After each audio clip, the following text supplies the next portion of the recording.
అయ్యప్ప స్వామి భక్తులందరికీ నమస్కారం అండి. నా పేరు సురేష్. నేను డిసెంబర్ 20, 2024 తేదీన శబరిమలకు వెళ్ళడం జరిగిందండి. సో ఆ శబరిమల విశేషాలన్నీ మీతో పంచుకోవాలని అనుకుంటున్నాను. అందులోనూ మెయిన్గా మీకు ఏవైనా కొన్ని కీ ఫ్యాక్ట్స్ అనేటివి చెప్పాలనుకుంటున్నానండి. మెయిన్గా మనం తీసుకోవాల్సిన జాగ్రత్తలు ఏంటి, ఎలా వెళ్ళాలి అని మీతో ఈ విశేషాలన్నీ చెప్పాలనుకుంటున్నానండి. అందుకే ఈ వీడియో నేను చేయడం జరుగుతుంది. అందుకే ఈ రికార్డింగ్ కూడా ఇస్తున్నాను మీకోసము. సో నేను ఈ డిసెంబర్ 20, 2024 తారీఖున మా ఊరు మదనపల్లి నుండి అండి. మదనపల్లిలో మేము స్టార్ట్ అయ్యి పాకాలకు చేరుకున్నాము. పాకాల జంక్షన్. అక్కడి నుంచి ట్రైన్ ఫెసిలిటీ ఉందండి. యాక్చువల్గా మాకు దగ్గరలో మదనపల్లి స్టేషన్ అయితే ఉంది, బట్ ఆ ట్రైన్ అయితే ఆ రోజు లేదండి మేము వెళ్ళే రోజు. సో మేము ఏం చేసామంటే పాకాలకు వెళ్ళాము. మాకు either పాకాల నుంచి ట్రైన్స్ ఉంటాయి, లేదంటే రేణిగుంట నుంచి అయినా, కాట్పాడి నుంచి అయినా. మీరు వెళ్ళాలనుకుంటే ఈ 3 ప్లేసెస్లో ఎక్కడి నుంచైనా స్టార్ట్ అవ్వచ్చండి. ట్రైన్స్ అయితే అవైలబుల్లో ఉన్నాయి ఆ 3 ప్లేసెస్ నుంచి. ఆ రోజు అయితే మదనపల్లి నుంచి లేకపోవడం వల్ల మేము పాకాలకు వెళ్ళాము. పాకాలకు వెళ్ళి అది సడన్ ప్లాన్ అండి మాది. సో మేము ఏం చేసామంటే అక్కడ ట్రైన్ ఎక్కడానికి ముందే టీసీతో మాట్లాడుకున్నామండి. సో ఇది ఇలా రిక్వెస్ట్ చేసుకున్నాం, సార్ ఇలా సడన్ ట్రిప్ మాది. సో మేము జనరల్ టికెట్ తీసుకున్నాము, బట్ చాలా రష్ ఉందండి. జనరల్లో మేము చూసాము, ట్రైన్ మూవ్ అయ్యేటప్పుడే చూసాము, అంటే స్టేషన్లో ఆగేటప్పుడే మేము చెక్ చేసి చూసాము. సో నిలబడడానికి కూడా ప్లేస్ అయితే లేదు. అంటే స్వాములు, అయ్యప్ప స్వాములు కానీ ప్యాసింజర్స్ కానీ చాలా ఎక్కువ మంది ఉన్నారనమాట. సో మనం జనరల్లో కంపార్ట్మెంట్లో ఎక్కలేని పరిస్థితి ఉంది. అట్ ద సేమ్ టైం మాకైతే రిజర్వేషన్ కూడా లేదు. కాబట్టి మేము ఏం చేసామంటే టీసీ గారిని రిక్వెస్ట్ చేసుకున్నాం, సార్ ఇలా మేము ఇద్దరం ఉన్నాము, మేము ఇట్లా శబరిమలకి వెళ్తున్నాము, మాకు నియరెస్ట్ రైల్వే స్టేషన్ వచ్చి చెంగనూరు, కాబట్టి చెంగనూరు వరకు మాకు ఏదైనా ఏసీలో ఒక బెర్త్ ఇవ్వండి సార్, ఒక్కొక్కరికి 2 బెర్తులు కావాలి అని అడిగామండి. సో వాళ్ళు ఏం చేశారంటే మేము ఎక్కిన పాకాల జంక్షన్ నుంచి ఏమంటే ఎర్నాకుళం వరకు వాళ్ళ రేంజ్ వస్తుంది అనమాట. సో వాళ్ళు టికెట్ బుక్ చేయాలనుకుంటే అక్కడి నుంచి అక్కడికి ఇవ్వగలుగుతారనమాట. సో వాళ్ళు ఏం చేశారంటే ట్రైన్ టికెట్ అనేది మాకు అక్కడి నుంచి అక్కడికి ఇచ్చారు. సో ఎర్నాకుళం వరకు ఇచ్చారనమాట. సో ఎర్నాకుళం వరకు మాకు ఈచ్ పర్సన్కి వచ్చి 1500 తీసుకున్నారండి. సెకండ్ ఏసీ ఇచ్చారు, 2 ఏసీ. సో 3000 పే చేసాము. తర్వాత మళ్ళీ ఎర్నాకుళంలో వేరే టీసీ వచ్చినారు, వాళ్ళు అడిగారు. వాళ్ళకి చెప్పాము జనరల్ టికెట్ కూడా ఉంది సార్ మాకు చెంగనూరు వరకు, బట్ అక్కడ వెళ్ళలేకపోయాము, అంత రష్ ఉంది కాబట్టి మేము ఇక్కడ ఉన్నాము.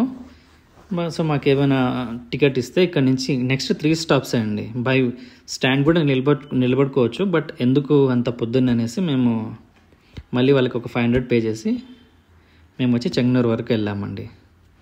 చెంగనూరులో సో మేము స్టార్ట్ అయిన టైం వచ్చేసింది 4:30 ఈవినింగ్ వచ్చి, ఆ 20th రోజున ఈవినింగ్ 4:30కి స్టార్ట్ అయ్యాము. సో ఎర్లీ మార్నింగ్ 5:50కి రీచ్ అవ్వాలి. ఎగ్జాక్ట్గా 5:50కి అంతా రీచ్ అయిపోయిందండి. మేము బయలుదేరింది ఫ్రైడే ఈవినింగ్ అయితే సాటర్డే ఎర్లీ మార్నింగ్ అంతా రీచ్ అయిపోయాము. 5:50కి అంతా ఎగ్జాక్ట్గా రీచ్ అయిపోయాము. సో స్టేషన్లో నుంచి మనం బయట వస్తానే చెంగనూరులో పంబాకి వచ్చి బస్సులు అవైలబుల్లో ఉంటాయి. సో నెంబర్ ఆఫ్ బస్సెస్ ఉంటాయండి. సో ఒక బస్ ఫిల్ అయితేనే నెక్స్ట్ బస్ అలా క్యూ లైన్లో ఉంటాయి. సో మనము ఫస్ట్ ఏ బస్ అయితే ఉందో మనకు అందులో సీట్ అవైలబిలిటీ ఉంటే దాంట్లోంచి వెళ్ళిపోవచ్చు. బస్సులు అయితే ఉంటాయండి, డౌటే లేదు ఆ విషయంలో. సో మేము కూడా సేమ్ బయట వస్తానే బస్సులు అయితే రెడీగా ఉన్నాయి, 3 బస్సెస్ ఉన్నాయి. మేము ఫస్ట్ ఏ బస్ అయితే ఉందో ఆ బస్సులోకి వెళ్ళిపోయామండి. వెళ్ళిపోయిన వెంటనే బస్సు స్టార్ట్ అయిపోయింది. అరౌండ్ 6 o'clockకి స్టార్ట్ అయిపోయింది. సో అక్కడి నుంచి స్టార్ట్ అవుతానే ఒక 8కి అలా వచ్చి బ్రేక్ఫాస్ట్ కోసమని ఒక ప్లేస్లో ఆపారు. అంటే టీ తాగాలంటే టీ తాగుతారు, లేదంటే బ్రేక్ఫాస్ట్ ఎవరైనా చేయాలంటే బ్రేక్ఫాస్ట్ చేస్తారండి. అది వచ్చి పైనాపిల్ గార్డెన్స్ ఉన్నాయి చుట్టుపక్కల. ఈ పైనాపిల్ తోటలు అనేటివన్నీ బాగున్నాయి. సో మీకు అక్కడ కేరళ ఫుడ్ నచ్చకపోతే మేబీ పైనాపిల్ తీసుకొని పైనాపిల్ తినొచ్చు. సో 100 రూపీస్కి 4 పైనాపిల్ కాయలు ఇస్తారండి, పెద్దవే. అవి కావాలంటే తీసుకొని కట్ చేయించుకొని మనం బ్యాగ్లో పెట్టుకున్నామంటే సరిపోతుందండి. పంబా నుంచి వెళ్ళేటప్పుడు కావాలంటే తినడానికి ఉంటుంది. ఓకే, తీసుకోవడం బెస్ట్. సో మళ్ళీ ఇక్కడ నుంచి డైరెక్ట్గా పంబాకి వెళ్ళాము. సో 3 hours జర్నీ అండి. అరౌండ్ 90 kilometers ఉంది. మనకు గూగుల్లో చూపించినప్పుడేమో 84 kilometers చెప్తుంది, బట్ వాళ్ళు అక్కడ లోకల్ ఏమంటే 90 kilometers 3 hours జర్నీ పడుతుంది అంటారు. సో ఎగ్జాక్ట్గా మాకు కూడా సేమ్ టైమే పట్టిందండి, 3 అవర్స్. 6కి స్టార్ట్ అయితే 9 కల్లా రీచ్ అయిపోయినామండి. రీచ్ అయిపోయిన వెంటనే ఏమైందంటే మేము పంబాలోకి వెళ్ళడం జరిగింది. అక్కడే పంబాల నదిలో చాలా బాగున్నాయండి వాటర్. ఇంకా రీసెంట్గా వచ్చి శబరిమల కలెక్టర్ గారు వచ్చి పంబా వాటర్ మొత్తం క్లీన్ చేయించారంట. చాలా ఫ్రెష్గా ఉన్నాయండి వాటరు, చాలా ఫ్రెష్గా ఉన్నాయి. సో అక్కడే స్నానం చేయడం జరిగింది. అక్కడే స్నానం చేసిన వెంటనే దానికి ఎదురుగానే, ఆ వాటర్కి ఎదురుగానే అన్నదానం జరుగుతుందండి. 24/7 అన్నదానం చేస్తున్నారంట. సో మేము వెళ్ళినప్పుడు కూడా అన్నదానం ఉంది. మీరు ఎవరైనా తినాలనుకుంటే, టిఫిన్ కావాలంటే అక్కడ చేయొచ్చండి, అన్నదానం ఉంది. సో అక్కడే కొద్దిగా క్యూ లైన్ మనం ఎంటర్ అయ్యేటప్పుడే అక్కడ రియల్ టైం బుకింగ్ అని ఒకటి జరుగుతుంది. రియల్ టైం బుకింగ్ అని అక్కడ రాసి ఉంటారు. ఎవరైతే అయ్యప్ప స్వాములు అందరం వెళ్తున్నామో మనకి టికెట్ అనేది టికెట్ తీసుకొని ఉండాలి ఆన్లైన్లో. సో ఆన్లైన్లో టికెట్ తీసుకోలేదనుకోండి, అది వర్చువల్ క్యూ అని వస్తుంది. శబరిమల వెబ్సైట్ మనం ఓపెన్ చేస్తే వర్చువల్ క్యూ అని ఉంటుంది. అక్కడ టికెట్స్ వచ్చి ప్రీ బుకింగ్ ఉంటుంది. సో ప్రీ బుకింగ్ ఎవరైతే చేసుకోలేదో అలాంటి వాళ్ళందరికీ అక్కడ వర్చువల్ క్యూ ఉంది. ఆ క్యూ దగ్గరికి వెళ్ళి రియల్ టైం ఉంది. అక్కడికి వెళ్ళి మన ఆధార్ కార్డు వాళ్ళకు చూపిస్తే సరిపోతుంది. చూపిస్తే వాళ్ళు ఒక టికెట్ అనేది మనకి ఇస్తారనమాట.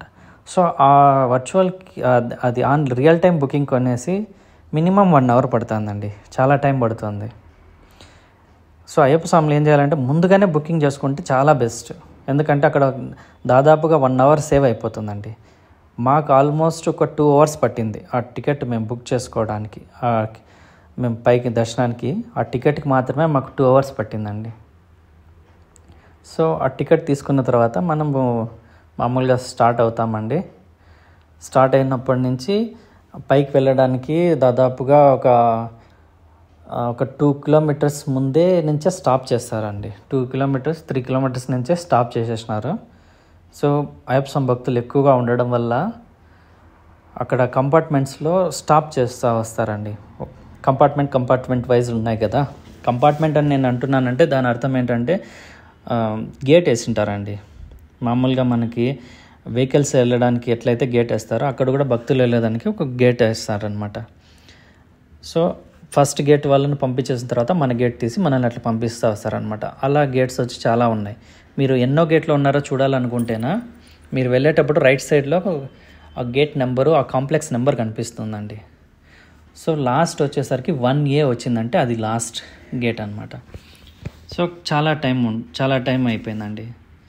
సో మీరు మార్నింగ్ మనం రీచ్ అయ్యామనుకోండి, దర్శనం అనేది 1 o'clock లోపల జరిగేటట్లు మనం ప్లాన్ చేసుకోవాలి. లేదంటే ఏమవుతుందంటే స్వామికి బ్రేక్ టైం అది 1 o'clock నుంచి 3 o'clock వరకు బ్రేక్ అండి. సో ఆ మధ్య టైంలో వెళ్ళామంటేనా మనం కంపల్సరీగా ఆ క్యూ లైన్లోనే ఉండాల్సి వస్తుంది. సో ఈధర్ మనం 1 o'clock లోపలే మీరు దర్శనం అయ్యేటట్లే ప్లాన్ చేసుకోవాలి. ఎర్లీ మార్నింగే వెళ్ళాలి, దర్శనం త్వరగా అయిపోయేటట్లు చూసుకుంటే సరిపోతుందండి. లేదా ఈ టైంలో వెళ్ళారంటే కొద్దిగా ఇబ్బంది పడాల్సి వస్తుంది. మేము కూడా సేమ్ అదే టైంలోనే వెళ్ళాము. అంటే ఇక్కడ మాకు రియల్ టైం బుకింగ్ వల్ల 2 hours లేట్ అయింది కదా, దానివల్ల మాకు ఇక్కడ బ్రేక్ టైంలో వెళ్ళడం జరిగిందండి. సో ఇక్కడ మెయిన్ మనకి ప్రాబ్లం ఏంటంటే మేము క్యూ లైన్లో అక్కడ 11 o'clockకి మేము స్టార్ట్ అయితే ఇక్కడికి రావడానికి 12:30 అట్లా అయిపోయిందండి. మెయిన్ మన ప్రాబ్లం ఎక్కడ వస్తుందంటే వాటర్ అనేది మనకు అక్కడ plastic bottles not allowed. Water bottles వాళ్ళు అమ్మరు, ఓకేనా. మనకు కనీసం అప్పుడు ఎండలో వస్తున్నాం కాబట్టి మనకు వాటర్ అనేది కంపల్సరీగా రిక్వైర్మెంట్ ఉంటుంది, ఖచ్చితంగా తాగాలి మనం. కానీ వాళ్ళు వాటర్ ప్రొవైడ్ చేస్తారండి, కానీ అది ఆయుర్వేదం వాటర్ అని వేడి నీళ్ళు ఇస్తారు, కాలుతా ఉంటాయి నీళ్ళు. మనకు ఆల్రెడీ పైన ఎండ నుంచి బాగా కాలుతూ ఉంటుంది, అంతా చెమట స్వెట్ ఫుల్గా వస్తూ ఉంటుంది. ఆ టైంలో మనం కాలే నీళ్ళు తాగినాం అనుకోండి, దప్పిక అనేది తీరదు. మనకి ఏవైనా నీళ్ళు బాగానే తాగాల చల్లగా అనుకున్నా కానీ దొరకని పరిస్థితి ఉంటుంది. సో నా విన్నపం ఏంటంటే మీరు ముందుగానే వెళ్ళేటప్పుడే అట్లీస్ట్ ఒక 2 liters వాటర్ బాటిల్ అన్నా మీ బ్యాగ్లో పెట్టి తీసుకెళ్ళండి.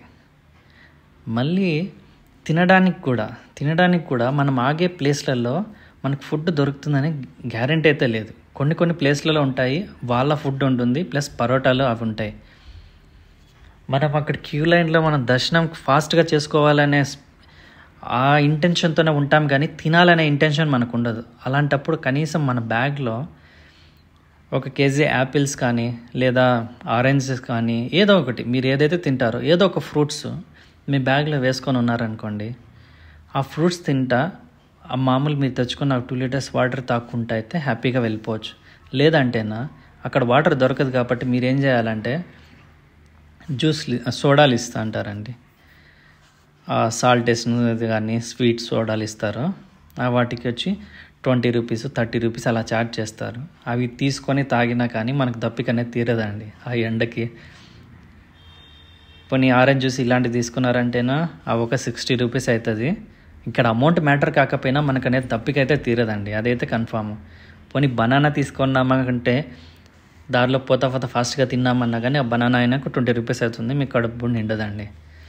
సో నా బెస్ట్ సజెషన్, మీరు ఏదైనా ఫ్రూట్స్ తీసుకొని మీ బ్యాగ్లో వేసుకోండి, వాటర్ అయితే కంపల్సరీగా తీసుకొని వెళ్ళండి. ఓకేనా? తీసుకొని వెళ్ళిన తర్వాత దర్శనానికి వచ్చి 2 రకాలండి. ఎవరికైతే ఇరుముడి ఉందో ఇరుముడి వాళ్ళకి సపరేట్గా దర్శనం ఉంటుంది, ఇరుముడి లేని వాళ్ళకి సివిల్ దర్శనం సపరేట్ ఉంటుంది. ఎందుకంటే ఇరుముడి ఉంటుంది కాబట్టి మనము స్టెప్స్ అనేటివి అలా ఉంటుంది. సివిల్ డ్రెస్లో ఎవరైతే ఉన్నారో వాళ్ళకి ఆ స్టెప్స్ ఎక్కే అర్హత లేదు కాబట్టి వాళ్ళని వేరే సైడ్ నుంచి పంపిస్తారండి. అయ్యప్ప స్వాములకి వచ్చి దర్శనానికి అక్కడ 2 hours పడుతుందండి. ప్రస్తుతానికైతే 2 గంటలు పడుతుంది అయ్యప్ప స్వాములకి. సివిల్ దర్శనానికి వెళ్ళే వాళ్ళకి మ్యాక్సిమం 1 hour లోపలే దర్శనం అనేది అయిపోతుందండి. ఓకేనా? సో దర్శనం అయిపోతానే మనం ప్రసాదం తీసుకోవాలి కదా. ప్రసాదం తీసుకునే దానికి వచ్చి క్యూ లైన్ చాలా ఉంటుందండి. ఏది క్యాష్ పెట్టి ప్రసాదం తీసుకోవాలనుకుంటేనా క్యూ లైన్ చాలా పెద్దగా ఉన్నాయండి. ఎందుకంటే దర్శనము అయిపోయిన వెంటనే అందరూ ప్రసాదం కోసమే వస్తారు. ఎక్కువ మెంబర్స్ ఏమంటే క్యాష్ తీసుకొనే వచ్చింటారు. ఆ క్యాష్ లైన్ క్యూ వచ్చి చాలా పెద్దగా ఉంటుంది. అదే మన దగ్గర కార్డు ఉందనుకోండి, డెబిట్ కార్డ్ అయినా క్రెడిట్ కార్డ్ అయినా ఉందనుకోండి, దానికి సపరేట్గా 2 క్యూలు ఉన్నాయి. ఆ 2 క్యూలలో తక్కువ మంది జనాలు ఉంటారు, తక్కువ స్వాములు ఉంటారు అక్కడ. సో కార్డు మన చేతిలో ఉందంటే కార్డు ఇచ్చేసి ఒక బాక్స్ వచ్చేసి 1010 రూపీస్ అండి, 1000 రూపాయల 10 రూపాయలు, 1010 రూపాయలు అండి. సో 1010 రూపాయలు మనం అక్కడ ఇచ్చామంటేనా, అంటే స్వైపింగ్ చేసినామంటేనా మనకు ఒక బాక్స్ ఇస్తారు. ఆ బాక్స్లో 10 ప్రసాదం డబ్బాలు ఉంటాయండి. ఓకేనా? సో ఇక్కడ కూడా నా సజెషన్ ఏంటంటే కార్డు తీసుకెళ్ళండి, క్యాష్ తీసుకెళ్ళొద్దండి. క్యాష్ తీసుకెళ్లారనుకోండి ప్రసాదంకి, ఆ క్యూలోనే మళ్ళీ ఒక 1/2 hour 40 minutes కంపల్సరీగా మీరు క్యూలో నిలబడాల్సిందే.